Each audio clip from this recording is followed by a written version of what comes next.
చేరి కూడి వచ్చిన మీ అందరికీ వందనాలు తెలియజేస్తున్నాను. అందరికీ వందనాలండి. చాలా చక్కగా మరి సహోదరులు అబ్రహాం గారు యొక్క కూడికని ఏర్పాటు చేశారు. మీరందరూ కూడా ఆశతో ఆసక్తితో మరి యొక్క ప్రదేశానికి వచ్చినందుకు, దేవుని యొక్క వాక్యాన్ని వినడానికి, దేవుని యొక్క వాక్యాన్ని నేర్చుకోవడానికి, ఆత్మీయ జీవితాల్లో బలపడడానికి కూడి వచ్చినందుకు, ప్రాముఖ్యంగా దైవ సేవకులు ఎక్కువ మంది కూడి రావటం చాలా సంతోషకరమైనటువంటి విషయం. కాబట్టి పేరు పేరున ఇక్కడ ఉన్నటువంటి దైవ సేవకులందరికీ ప్రత్యేకమైనటువంటి వందనాలు తెలియజేస్తున్నాను. పరిశుద్ధ గ్రంథంలో నుంచి అపోస్తలుడైనటువంటి పౌలు కొరింథీయులకు రాసినటువంటి మొదటి పత్రిక 15వ అధ్యాయము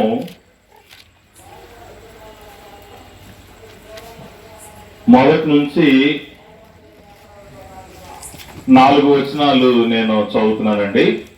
అపోస్తలుడైన పౌలు కొరింథీయులకు రాసిన మొదటి పత్రిక 15వ అధ్యాయము 1 నుంచి నేను చదువుతున్నాను. మీరు బైబిల్ గ్రంథాన్ని తెలిసి బైబిల్ గ్రంథంలో నేను చెప్పే మాటలు అలా ఉన్నాయో లేదో పరిశీలన చేయాలని మిమ్మల్ని అందరినీ పేరు పేరున తెలియజేస్తున్నాను, కోరుతున్నాను. 1 కొరింథీ 15 1 నుంచి 4. మరియు సహోదరులారా, నేను మీకు ప్రకటించిన సువార్తను మీకు తెలియపరుచుతున్నాను. మీరు దానిని అంగీకరించితిరి, దాని యందే నిలిచి ఉన్నారు. మీ విశ్వాసము వ్యర్థమైతేనే గాని నేను ఏ ఉపదేశ రూపముగా సువార్త మీకు ప్రకటించుదునో ఆ ఉపదేశమును మీరు గట్టిగా పట్టుకుని ఉన్న యెడల ఆ సువార్త వలననే మీరు రక్షణ పొందువారై ఉందురు. నాకు ఇయ్యబడిన ఉపదేశమును మొదట మీకు అప్పగించితిని. అదేమనగా, లేఖనముల ప్రకారము క్రీస్తు మన పాపముల నిమిత్తము మృతి పొందెను, సమాధి చేయబడెను, లేఖనముల ప్రకారము 3వ దినమున లేపబడెను.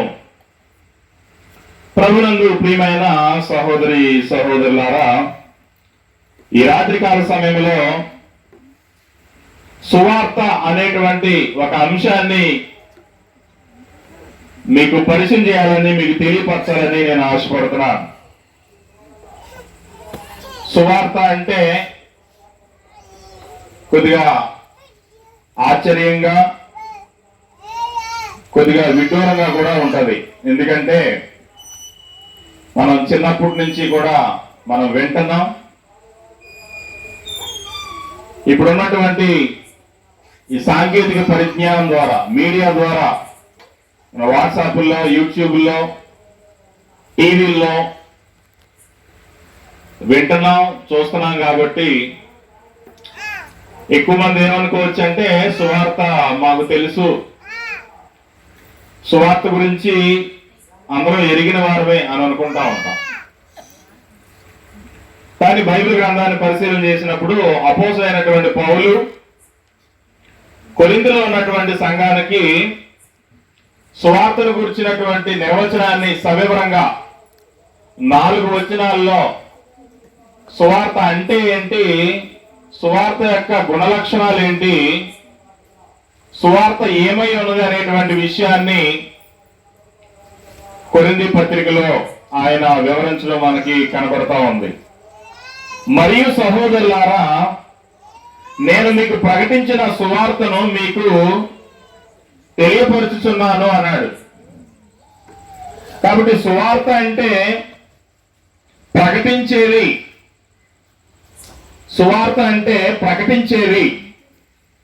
కాబట్టి కొరింథీలో ఉన్నటువంటి పరిశుద్ధులకి, భయంకరమైనటువంటి పాపములో ఉన్నటువంటి వారికి, ఒకానొక దశలో దేవుడంటే ఎవరో తెలియనటువంటి వారికి, కొరింథీలో ఉన్నటువంటి వారికి పౌలు సువార్తను ప్రకటించాడు. కాబట్టి సువార్త ప్రకటించాడు. 2వ వచనంలో ఏమన్నాడంటే, మీరు దానిని అంగీకరించితిరి అన్నాడు. కాబట్టి సువార్త ప్రకటించేది, సువార్త అంగీకరించేది. ఆయన ఆ మొదటి 4 వచనాల్లో కూడా చాలా చక్కగా దాన్ని వివరించాడు. 3వ విషయం ఏమన్నాడంటే, మీరు దాన్ని అంగీకరించితిరి, దాని అందే నిలిచి ఉన్నారు. కాబట్టి మొట్టమొదటి విషయం ఏంటంటే, సువార్త ప్రకటించేది, ప్రకటింపబడేది. రెండవది సువార్త అంగీకరించేది. మూడవది సువార్త నిలబడేది. మీరు దాని అందే నిలిచి ఉన్నారు. ఎందుకంటే ఎందుకు ఈ విషయాలు మీకు వివరిస్తున్నానంటే, లోకంలో సువార్త గురించి మనుషులు ఏం అభిప్రాయపడతా ఉంటారంటే, విశ్వాసులంట నేను బాప్తిసం పొందాను, నేను రక్షింపబడ్డాను, నా పని పూర్తయిపోయింది అనుకుంటారట. సేవకులు అనుకుంటారట, మొత్తానికి ఎట్లా అయితే నయానో భయానో ఈ వ్యక్తికి బాప్తిసం ఇచ్చాము, మన పని పూర్తయిందని బోధకులు అనుకుంటారట. కానీ వాక్యం ఏమంటుందంటే, బాప్తిసం అనేది, రక్షణ అనేది ప్రారంభమే కానీ ముగింపు అయితే కాదు. నేను రక్షించబడ్డాను, నేను బాప్తిసం పొందాను, అయిపోయింది అంటానికి లేదు, అయిపోలేదు. పందెపు రంగంలో నువ్వు పరుగు పందాన్ని ప్రారంభించావు. కాబట్టి చాలా మంది బాప్తిసంతో మళ్ళా తిరిగి ఆ విశ్వాసిని కొన్ని సంవత్సరాలు చూడకపోవచ్చు. అట్లాంటి పరిస్థితిలో పౌలు ఏమంటున్నాడంటే, సువార్త ప్రకటించాను, రెండోది మీరు ఏం చేశారు, అంగీకరించారు. మూడోది మీరు అంగీకరించడమే కాదు, ఏం చేశారంటే, నేను ఏ సువార్తనైతే మీకు ప్రకటించానో ఆ సువార్తలో మీరు ఏం చేశారంటే దానిలో నిలిచి ఉన్నారు. మనుషులు సువార్తను ప్రకటించాల్సి ఉంది, సువార్తను అంగీకరించాల్సి ఉంది, సువార్తలో నిలబడాల్సినటువంటి అవసరత కూడా ఉంది. 2వ వచనాన్ని చదువుతున్నాను. మీ విశ్వాసము వ్యర్థమైతేనే గాని నేను ఏ ఉపదేశ రూపముగా సువార్త మీకు ప్రకటించుదునో ఆ ఉపదేశమును మీరు గట్టిగా పట్టుకుని ఉన్నాడలా అన్నాడు. ఏం చేయాలంటండి? సువార్తను ఏం చేయాలి చెప్పాలి. సువార్తను ఏం చేయాలి? గట్టిగా పట్టుకోవాలి. సువార్త అంటే ఏంటి? సువార్త అంటే ప్రకటించేది, అంగీకరించేది, నిలబడేది. సువార్తను ఎట్లా పట్టుకోవాలంటండి? గట్టిగా పట్టుకోవాలంట. ఎందుకు గట్టిగా పట్టుకోవాలి? ఎందుకు గట్టిగా పట్టుకోవాలి? ఎందుకు గట్టిగా పట్టుకోవాలంటే, గట్టిగా పట్టుకోకపోతే ఎఫ్ఎస్సీ పత్రికలో చెప్పినట్టుగా గాలికి కొట్టుకుని పోవచ్చు, సముద్ర అలల చేత ఎగరగొట్టబడినటువంటి వారమైనట్లుండగా అన్నాడు అన్నమాట. నువ్వు సువార్తను గట్టిగా పట్టుకోకపోతే, సోదరులు ఇంట్రడక్షన్ లో మీకు మాట్లాడినప్పుడు చెప్పారు, ఒక ఆయన ఉన్నాడు, వాడి పని ఏంటంటే విత్తబడినటువంటి విత్తనాలు ఫలించకుండా ఆ విత్తనాలు దొంగిలించడమే, లేదా ఆ విత్తనాలు ఫలించకుండా ఆ విత్తనాలు వాక్యం అనే హృదయంలో పడకుండా నిద్రపుచ్చడమే. ఎవరండి ఆయన? ఎవరండి ఆయన? సాతాను, అపవాది. సువార్త ఎవరికి నచ్చదో తెలుసా? సువార్తకి మొట్టమొదటి శత్రువు ఎవరంటే అపవాది అన్నమాట.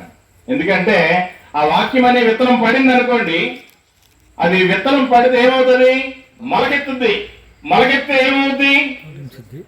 మొలుస్తుంది, అది ఎదుగుద్ది, ఫలిస్తుంది, అభివృద్ధి పొందుద్ది, 30 60 100 ఆ వ్యక్తి దేవునికి దగ్గర అవుతాడు. కాబట్టి సాతానుకు నచ్చనటువంటి విషయం ఏంటంటే సువార్తను వినకుండా మనుషులను పాడు చేయటమే అపవాది యొక్క మొట్టమొదటి లక్షణం అన్నమాట. కాబట్టి అపవాది ఏం చేశాడంటే రకరకాల భిన్నమైనటువంటి బోధలు కల్పించాడు. అబద్ధానికి జనకుడు, ఆది నుంచి నరహంతకుడు, సదాకాలము దేవునితో పాటు నిత్య జీవాన్ని అనుభవించేటువంటి మానవులను నిత్య జీవానికి వారసులు కాకుండా నిత్య నరకానికి పాత్రులుగా చేయాలని ఆలోచించినటువంటి అపవాదం ఏం చేశాడంటే ఏదేను తోటలోనే అబద్ధ బోధని ప్రారంభించాడు. అబద్ధ బోధకి ప్రారంభం ఎక్కడ ప్రారంభమైందండి? ఏదేను తోటలోనే. గంటల ప్రసంగం చేశాడా? ఒక విశ్వాసిని క్రీస్తులోకి నడిపించాలంటే ఎంత కష్టమో సేవకులకు తెలుస్తుంది ఆ బాధ. ఒక విశ్వాసి ఆదివారం ఆరాధనకు రాకపోతే సేవకుడు ఎంత బాధపడతాడో, ఒక విశ్వాసిని క్రీస్తులో నిలబెట్టాలంటే ఎంత కష్టమో, ఎన్ని గంటలు వాక్యం చెప్పాలో, ఎన్ని అంశాలు చెప్పాలో, ఎన్ని ప్రశ్నలకు జవాబులు చెప్పాలో. కానీ అపవాది అబద్ధ బోధని గంటలు బోధించలేదండి. ఒకటే దేవుడు అన్నాడు, మీరు వాటిని తినుదినమున నిశ్చయముగా చచ్చేదరని ఎవరు చెప్పారు? దేవుడు చెప్పాడు. ఇది దేవుని బోధ. అపవాది ఏమన్నాడు? మీరు వాటిని తినుదినమున అసలు చావరు. పైగా మీరు ఎట్లా ఉంటారో తెలుసా? మీరు దేవతల వలె ఉంటారనేటువంటి ఉద్దేశంతో మీరు దేవతలు అయిపోతారని దేవుడు ఏం చేశాడు? తినొద్దని చెప్పాడు అన్నాడు. ప్రభునందు ప్రియమైన సహోదరులారా, ఏదేను తోటలోనే అబద్ధ బోధ ప్రారంభమైంది. ఆ అబద్ధ బోధ నేటికి కూడా సమాజంలో అందుబాటులో ఉంది. లేకపోతే ఈ రోజు మనం స్వార్థ గురించి మాట్లాడుకోవాల్సినటువంటి అంశం అవసరం లేదు. సువార్త మరణ పర్యంతం కూడా గట్టిగా పట్టుకోవలసింది. సువార్త ప్రకటించేది, ప్రకటింపబడేది, సువార్త అంగీకరించేది, సువార్త నిలబడేది, సువార్త గట్టిగా పట్టుకునేది. చూడండి ఆ వచనంలో చూడండి, 2వ వచనం చివరి భాగంలో చూడండి, మీరు గట్టిగా పట్టుకుని ఉన్నాడలా ఆ సువార్త వలననే మీరు రక్షణ పొందువారై ఉందురు. ఎప్పుడు? మీరు దాన్ని గట్టిగా పట్టుకుని ఉన్నాడలా ఆ సువార్త వలననే మీరు రక్షణ పొందువారై ఉందురు. ఎప్పుడు పొందుతావు రక్షణ? ఎప్పుడు పొందుతావంటే యేసు ప్రభు వచ్చేంత వరకు కూడా ఈ సువార్తను నువ్వు గట్టిగా పట్టుకుంటే, నా ఉద్దేశం మీకు అర్థమైందండి.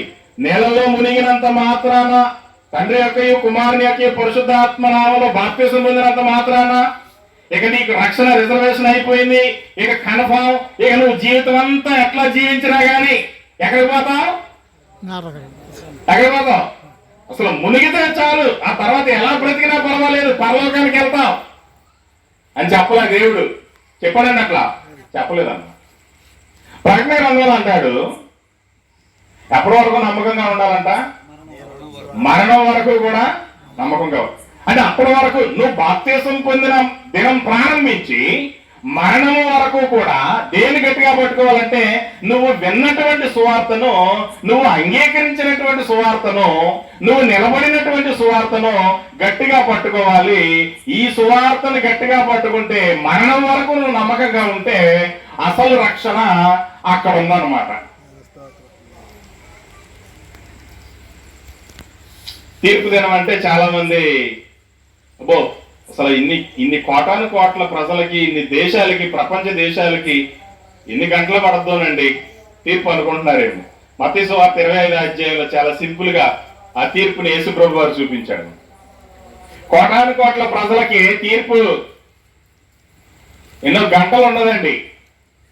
నా తండ్రి చేత ఆశీర్వదింపబడిన వారులారా రండి, నా తండ్రి చేత శపించబడిన వారులారా పోండి, అయిపోయింది. అదే జడ్జిమెంట్. అంతే తప్ప ఈ పాపిని ప్రవేశపెట్టండి, ఇతని యొక్క పాపాల చిట్ట బయటికి తీయండి, ఇతను ఎట్లా జీవించాడో వివరించండి అని మనం చిన్నప్పుడు చెప్పినటువంటి కథలు లేకపోతే చూసినటువంటి కథల్లాగా ఉండదన్నమాట. తీర్పు అనేది చాలా కోటాను కోట్ల ప్రజలు, ప్రపంచ దేశాలన్నీ కూడా ఒక్క నిమిషంలో తీర్పును పొందుతాయండి. ఒకే ఒక మాట, నా తండ్రి చేత ఆశీర్వదింపబడిన వారులారా రండి, నా తండ్రి చేత శపించబడిన వారులారా పండి. ప్రభునందు ప్రియమైన సహోదరులారా, లోకంలో అనేక రకాలైనటువంటి భిన్నమైనటువంటి బోధలు, అనేక రకాలైనటువంటి భిన్నమైనటువంటి సువార్తలు లోకంలోకి వెలుగులోకి వచ్చాయి. ఈ సోషల్ మీడియా వచ్చిన తర్వాత ఈ వాట్సాప్, యూట్యూబ్ ఇవన్నీ వచ్చిన తర్వాత బాగా సత్యము ఒక పెద్ద ఆయన అన్నాడు, సత్యం అంట 4 ఏళ్ళకెళ్ళి చెప్పొద్దామని చెప్పులు వేసుకుంటుందట. ఎవరండి చెప్పులు వేసుకునేది? సత్యం 4 ఏళ్ళకెళ్ళి చెప్పొద్దామని చెప్పులు వేసుకుంటుందట. ఈ లోపు అబద్ధం 6 ఇళ్ళు తిరిగేసి సత్యానికి ఎదురొచ్చిందట. అంటే ఒక పక్క సత్య సువార్త ప్రకటించబడుతుంది. గమనించాల్సిన విషయం ఏంటంటే లోకంలో సత్య సువార్తతో పాటు అసత్య సువార్త కూడా లోకంలో. దాన్నే పౌలు ఏమన్నాడంటే భిన్నమైన బోధ అన్నాడు. మచ్చుకు మీకు కొన్ని ఉదాహరణలు తెలియజేస్తాను. ఎవరు కూడా ఆత్మను రక్షించేటువంటి సువార్త చెప్పట్లా. ఈ జీవితం కాదు, ఈ జీవితం తర్వాత ఇంకొక జీవితం ఉంది, ఆ జీవితానికి నువ్వు అర్హత సంపాదించుకోవాలంటే ఈ జీవితంలోనే సిద్ధపడాలి. సువార్త అంటే, క్రైస్తవ్యం అంటే, రక్షణ అంటే పరలోకానికి సిద్ధపాటు అని చెప్పేటువంటి బోధకులు చాలా బహు తక్కువగా ఉన్నారండి. సువార్త ఎట్లా ఉందంటే, మా దగ్గరికి రండి, మా దగ్గరికి వస్తే ఏమవుతుందో తెలుసా, మీ అకౌంట్లో డబ్బులు పడతాయి. విన్నారండి బాబా? విన్నారా? మా దగ్గరికి వస్తే ఏమవుతుందో తెలుసా, మీ అకౌంట్లో డబ్బులు పడతాయి. మా మందిరానికి వస్తే ఏం జరుగుతుందో తెలుసా, మీ అప్పులన్నీ దేవుడి రాత్రికాల సమయంలో చిటికలో ఏమైపోతున్నాయి, అప్పులన్నీ తీరిపోతున్నాయి. ఈ మీటింగ్ అయిపోయిన తర్వాత ఇక్కడ ఒక స్టాల్ పెడుతున్నాం, హ్యాండ్ కర్చీఫ్స్. దైవజనులు 100 మంది కలిసి ప్రార్థన చేసినటువంటి హ్యాండ్ కర్చీఫ్స్ అమ్ముతున్నారు. మీరు వెళ్తా ఏం చేస్తారంటే హ్యాండ్ కర్చీఫ్ ఏం చేయాలా చెప్పండి అమ్మా, వినలేరా? ఈ హ్యాండ్ కర్చీఫ్ పట్టుకెళ్తే మీ కుటుంబంలో నెమ్మది, మీ కుటుంబంలో శాంతి, మీ కుటుంబంలో ధనాభివృద్ధి. నా ఉద్దేశం మీకు అర్థమై ఉంటుంది. అంటే పౌలు చెప్పినటువంటి సువార్త, తండ్రి నేర్పించినటువంటి సువార్త, కుమారుడు ప్రకటించినటువంటి సువార్త, పరిశుద్ధాత్ముడు బలపరిచినటువంటి సువార్త, అపోస్తులు ప్రకటించినటువంటి ఆ అపోస్తుల బోధ నేటి సమాజంలో ప్రస్తుతం అక్కడక్కడ అందుబాటులో ఉంది తప్ప ఆత్మలను రక్షించే సువార్త ప్రతి చోట కూడా లేదు. మీరెవరో నన్ను తిట్టుకోవద్దు. నేనేం చెప్తున్నానంటే సువార్త ముసుగులో ఏం జరుగుతుందంటే వ్యాపారాలు జరుగుతున్నాయి. అదే తప్ప అయ్యా నువ్వు నరకానికి వెళ్ళిపోతావు, నీ ఆత్మ నిత్యాగ్నిలోకి పోతుంది, నువ్వు మారు మనసు పొందకపోతే పరలోకాన్ని సంపాదించుకో, నువ్వు దేవుని కోసం నీ బ్రతుకుని మార్చుకోకపోతే, నువ్వు పాప క్షమాపణ నిమిత్తం బాప్తిసం పొందకపోతే నువ్వు పరలోకాన్ని సంపాదించుకో, నిత్యాగ్నిలోకి వెళ్ళిపోతావు, నీ కుటుంబాన్ని రక్షించుకో. ఈ బోధలు చెప్పేవాళ్ళు తక్కువ మంది అయ్యారు. అంత విడ్డూరం అంటే అండి, ఎక్కడో హైదరాబాద్ లో సికింద్రాబాద్ లో ఉన్నటువంటి సేవకుడు ఆన్లైన్ లో దెయ్యాన్ని గద్దిస్తున్నాడు. గోలిపాడులో ఉన్నటువంటి దెయ్యాన్ని గద్దిస్తున్నాడు. ఎక్కడుంది? ఎంత విడ్డూరమో చూడండి. పోనీ ఇక్కడ ఎదురుగా నిలబడి ప్రార్థన చేయటం కూడా కాదు. గోలిపాడు అబ్రహాం గారు, లేకపోతే నాగరాజు గారు. ఎంతమంది నాగరాజులు ఉంటారండి ప్రపంచంలో? ఎంతమంది అబ్రహాం గారు ఉంటారు? కుమార్తె నాగమణి దెయ్యంతో బాధపడుతుంది అనేవాడికి ఇక్కడ ఎంతో మంది నాగమణులు ఉంటారు. ఈ ఎంతమందిలో ఒక నాగమణి ఏమనుకుంటుందంటే, అయ్యి బాబా అయ్య గారికి నా పేరు తెలుసు, యేసుక్రీస్తు నామములో నీకు గద్దిస్తున్నారు. ఎక్కడి నుంచి?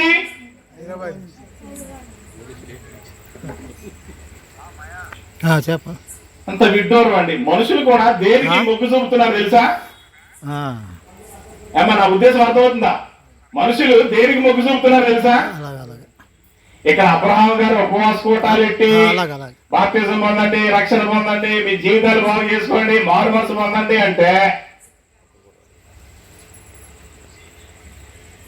సీట్లు ఫిలప్ అవు. అబ్రహాం గారు గ్యాదరింగ్ ఎక్కువ రావాలి, ఆఫరింగ్ ఎక్కువ రావాలంటే ఏం చేయాలంటే యేసుక్రీస్తు సువార్త సభని పెట్టాడు. కానీ అది కరెక్ట్ కాదు.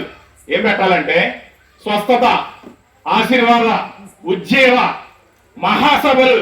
లాస్ట్ లో రాజశేఖర బాబు గారు స్వస్థతా వరం కలిగిన దైవజనులు అని ఒక చిన్న మాట పెట్టాడు అనుకోండి, ఈ వీధి సరిపోద్దా? అంటే మనుషుల ఆలోచన విధానం ఎట్లా ఉన్నదో చూడండి. పౌలు చెప్పినటువంటి సువార్త ఆయన ప్రకటించాడు.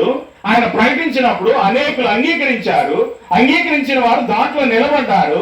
నిలబడ్డ వారు దాన్ని గట్టిగా పట్టుకున్నారు. చివరిగా చెప్పాడు, మీరు దాన్ని గట్టిగా అంతం వరకు పట్టుకుంటే కనుక ఆ సువార్త వలననే మీరు రక్షణ పొందువారై ఉందరు. కాబట్టి సువార్త రక్షణ పొందింపజేసేది. అంత్య దినాన ప్రభునందు ప్రియమైన సహోదరి సహోదరులు, మోసపోకండి, అబద్ధవాదులకు మోసపోకండి. పౌలు చక్కటి నిర్వచనాన్ని చెప్పాడు అనమాట. ఒకసారి దయతో మీరు 3-4 వచనాలు పరిశీలన చేయండి. కొరింథీయులకు రాసిన మొదటి పత్రిక 15వ అధ్యాయము 3-4 వచనాల్లో చాలా చక్కటి వివరణ. దయతో మీరు అలా ఉందో లేదో పరిశీలన చేయండి. నేను చెప్పే మాటలు, నాకు ఇయ్యబడిన ఉపదేశమును మొదట మీకు అప్పగించింది. అది ఏమనగా, లేఖనముల ప్రకారము క్రీస్తు మన పాపముల నిమిత్తము మృతి పొందెను. 2, సమాధి చేయబడెను. 3, లేఖనముల ప్రకారము 3వ దినమున లేపబడెను. యేసుప్రభు శిష్యులు అపోస్తలులు ప్రకటించిన సువార్త ఏంటంటే 3 విషయాలు అన్నమాట. సువార్తలో 3 విషయాలు ఉంటాయి.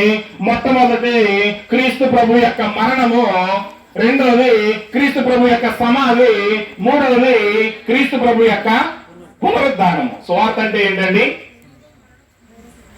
సిలువ మరణం, క్రీస్తు మరణం, క్రీస్తు సమాధి, క్రీస్తు యొక్క పునరుద్ధానం. మొన్న అయ్యింది పండగ. అయిందండి సమాధుల పండగ? అయిందా? సమాధుల పండగేనది ఏమా? సమాధుల పండగేనా? చెప్పరేటమ్మా, అవలేదా? మీకు చేయలేదా? సమాధుల పండగ, పునరుద్ధాన పండగ అంటే మీరు ఆలోచిస్తారని, 2 పదాలకి తారతమ్యాన్ని ఆలోచిస్తారని వాడుతున్నాను పదప్రయోగం. సమాధుల పండగ, పునరుద్ధాన పండగ. గట్టిగా చెప్పట్లేదు మీరు చేయలేదు అనుకుంటా పండగ. సమాధుల పండగ గట్టిగా చెప్పండి. సమాధుల పండగ కాదు.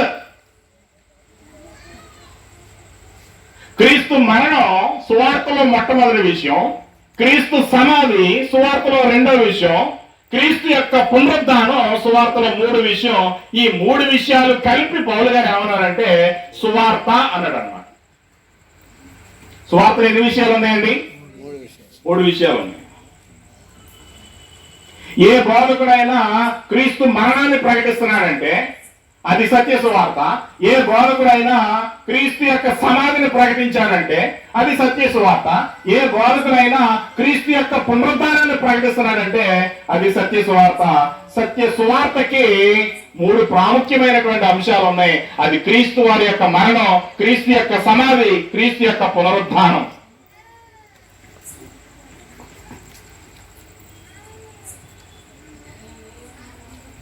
ఎంత బాధాకరమైనటువంటి విషయం ఏంటంటే దెయ్యాలు వదలగొడుతున్నారు. ఈ టిక్ టాక్ రీల్స్ చూస్తుంటే నవ్వొస్తుంది. దెయ్యాలు వదలగొడుతున్నారు. పేర్లు వద్దులేండి. వెళ్తావా అంటున్నాడు. ఎవరిని వెళ్తావని ఈయన అడగడం ఏంటి?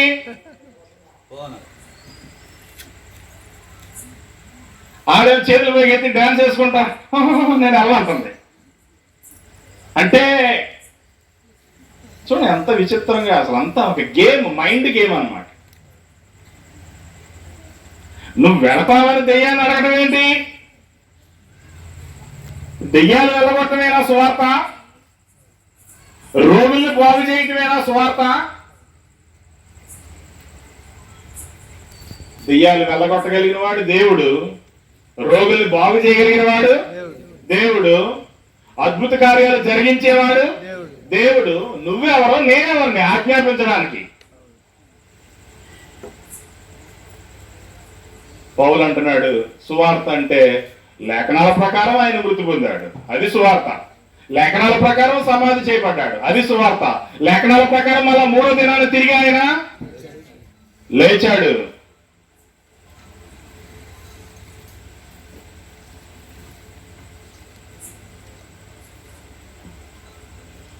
ఏ సువార్తను విశ్వసించావు? ఏ సువార్తను అంగీకరించావు? 3వ వచనం చదివి నేను ముందుకెళ్తాను. నాకీయబడిన ఉపదేశమును మొదట మీకు అప్పగించితిని, అదేమనగా లేఖనముల ప్రకారము క్రీస్తు మన పాపముల నిమిత్తము మృతి పొందెను. ఎవరి పాపాల నిమిత్తం అండి? మన పాపాల నిమిత్తం. ఆయన ఏ పాపం చేయలా. హెబ్రీ పత్రికలో గ్రంథకర్త చక్కగా వివరించాడు. పవిత్రుడు, నిర్దోషి, నిష్కలంకుడు. ఎట్లాంటి వాడు? ప్రభు. ఎట్లాంటి వాడు ప్రభు? ఆయన పాపం చేశాడా? ఎందుకు వేలాడాడు? ఎందుకు వేలాడాడండి? మన పాపాల నిమిత్తం. మనం ఈ చేతులతో చేసామే పాపం. ఈ చేతులతో చేసినటువంటి పాపాలకి, ఈ చేతులతో చేసినటువంటి అపరాధాలకి వాస్తవానికి మేకులు ఎవరు కొట్టించుకోవాలంటే నువ్వు, నేను, మనందరం కూడా ఏం కొట్టించుకోవాలా? మేకులు కొట్టించుకోవాలి. ఈ కాళ్ళతో నడిచినటువంటి తప్పు మార్గాలను బట్టి అసలు కాళ్ళల్లో మేకులు ఎవరు కొట్టించుకోవాలి? మనం కొట్టించుకోవాలి. ఈ ప్రక్కతో చేసినటువంటి పాపాన్ని బట్టి ఎవరు ప్రక్కలో పడిపించుకోవాలి? మనం పడిపించుకోవాలి. ఈ ఆలోచనలతో చేసినటువంటి పాపాన్ని బట్టి ముళ్ళ కిరీటానికి అర్హులు ఎవరో తెలుసా? ఆయన కాదు అర్హుడు. ఎవరు ముళ్ళ కిరీటానికి అర్హులు? మనం. నువ్వు పెట్టించుకోవాల్సిన ముళ్ళ కిరీటం ఆయన పెట్టించుకున్నాడు. నువ్వు కొట్టించుకోవాల్సినటువంటి కాలు చేతుల్లో శీలలో ఆయన కొట్టించుకున్నాడు. నువ్వు పొడిపించుకోవాల్సినటువంటి పక్కన వాళ్ళు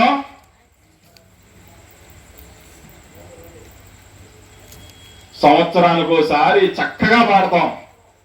కటకట పాప సంకటము బాపుటకింత పటుబాధ నొందినావా, ఎటువంటిది ప్రేమ, ఎటువంటిది శాంత, మిగుల వర్ణింతు స్వామి. ఏ పాప మెరుగని ఓ పావనామూర్తి, పాప విమోచకుండా.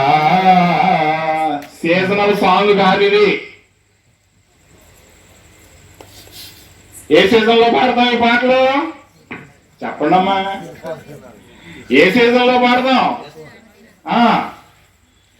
ఫిబ్రవరి, మార్చి, ఏప్రిల్ అయిపోయింది. ఆ సీజన్ అయిపోయింది. మళ్ళీ పాట ఎవడో ఆకాశేపే ఏడుపు, ఆకాశేపే కన్నీళ్లు,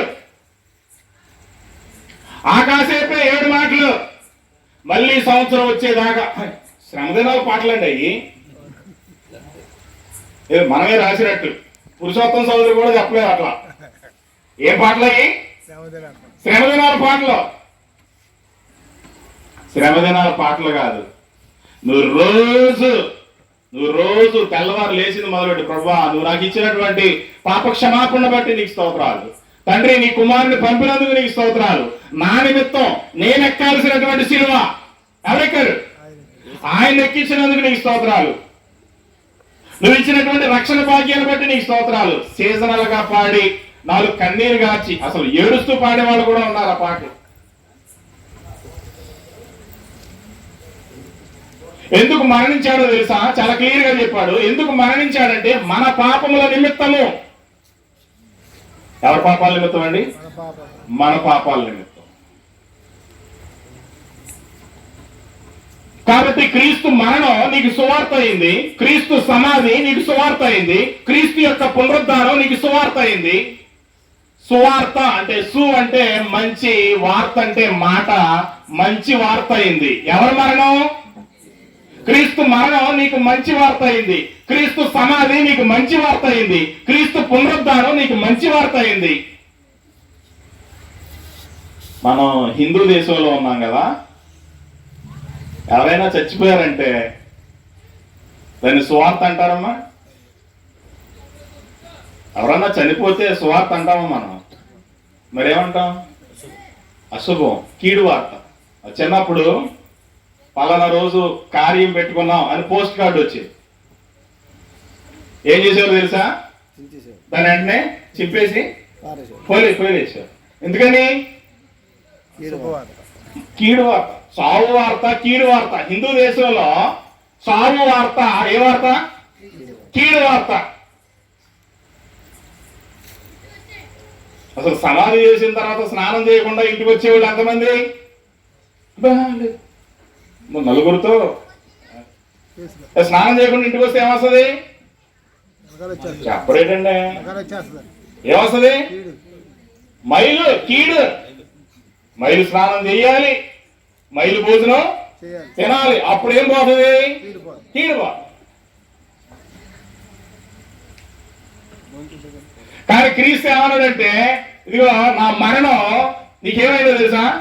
సువార్త అయింది. నా చావు నీకు సువార్త అయింది. ఎందుకంటే నువ్వు చచ్చావు. ఎట్లా చచ్చావు? ఎఫ్సీ పత్రిక 2వ అధ్యాయంలో చెప్పాడు, మొదటి వచనంలో, అపరాధముల చేత. చదువుతారు ఎవరైనా? అపరాధముల చేత, పాపముల చేత మనము చచ్చిన వారమై ఉండగా. ఎవరమండి మనం? చచ్చిన వారం. నువ్వు బాప్తిసం పొందకపోతే నువ్వు చచ్చిన వాడివే. నువ్వు దేవుని రక్షణ సంకల్పాన్ని అంగీకరించకపోతే నువ్వు చచ్చిన దానివే. దేవుని సంకల్పం నీకు అర్థం కాకపోతే నువ్వు చచ్చిన వాడివే. నిత్య జీవానికి నువ్వు సిద్ధపడకపోతే నువ్వు చచ్చిన వాడివే. నువ్వు ధనవంతుల్లాగా భోగభాగ్యాలతోటి రక్షణ సంకల్పాన్ని నిరాకరిస్తే నువ్వు చచ్చిన వాడివే. అపరాధముల చేత, పాపముల చేత మనము చచ్చిన వారమై ఉండగా. ఆయన ఎవరు? ఈయనెవరు? ప్రశ్న. మళ్ళా చదువుతాం. అపరాధముల చేతను, పాపముల చేతను మీరు చచ్చిన వారై ఉండగా. ఆయన ఎవరు? అది ఆయన ఎవరు? తండ్రి అయినటువంటి దేవుడు. ఆయన ఒక ఆయన ఉన్నాడుగా పైన, ఉన్నాడండి. యేసు ప్రభువును పంపించినటువంటి తండ్రి. ఏంటి మనకి ఆధారం? ఏంటి? ఆయన బాప్తిస కార్యక్రమం మనకు ఆధారం. ఇదిగో ఈయన నా ప్రియ కుమారుడు, ఈయన యందు నేను ఆనందించుచున్నాను, ఈయన మాట వినండి.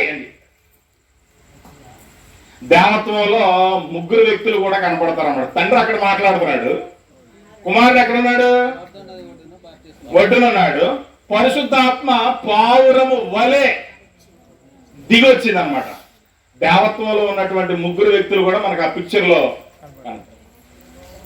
కాబట్టి ఆయనే ఈయన, ఈయనే ఆయన అని చెప్పే వాళ్ళకి అది మంచి బెస్ట్ ఎగ్జాంపుల్ అన్నమాట. పాత సినిమాలు ఎక్కువ చూసి లేదండి తండ్రే ఎట్లా వచ్చాడు తెలుసా? తండ్రే కుమారుడి వేషంలో వచ్చాడని చెప్పేవాళ్ళు ఉన్నారు. కుమారుడే మళ్ళీ ఏమైపోయాడు? పరిశుద్ధాత్ముడిగా మారిపోయాడని చెప్పేవాళ్ళు. కాదు, ముగ్గురే, దేవుడు ఒక్కడే. ప్రభునందు ప్రియమైన వారలారా, కాబట్టి అపరాధముల చేత, పాపముల చేత మనం చచ్చిన స్థితిలో ఉన్నాం. ఆయన ఎవరాయనంటే సృష్టికర్త, దేవాది దేవుడు, సర్వశక్తిమంతుడు, నిన్ను నన్ను సృజించినటువంటి వాడు. నోటి మాట చేత కలుగునుగాక అని సమస్తాన్ని సృష్టించినటువంటి తండ్రి. ఆయన మిమ్ములను ఎవరితో కూడానండి? క్రీస్తుతో కూడా బ్రతికించాడు. ఇది సువార్త. క్రీస్తు ఎట్లా బ్రతికాడు? క్రీస్తు ఎట్లా బ్రతికాడంటే ఆయన 33.5 సంవత్సరాలు జీవించాడు, మరణించాడు, సమాధి చేయబడ్డాడు, మళ్ళా 3వ దినాన తిరిగి లేచాడు. నువ్వు కూడా మరణించావు. ఎక్కడ? బాప్తిసంలో. నువ్వు కూడా మరణించావు. ఎక్కడ? బాప్తిసంలో. నువ్వు కూడా సమాధి చేయబడ్డావు. ఎక్కడ? నేలలో. నువ్వు కూడా తిరిగి లేప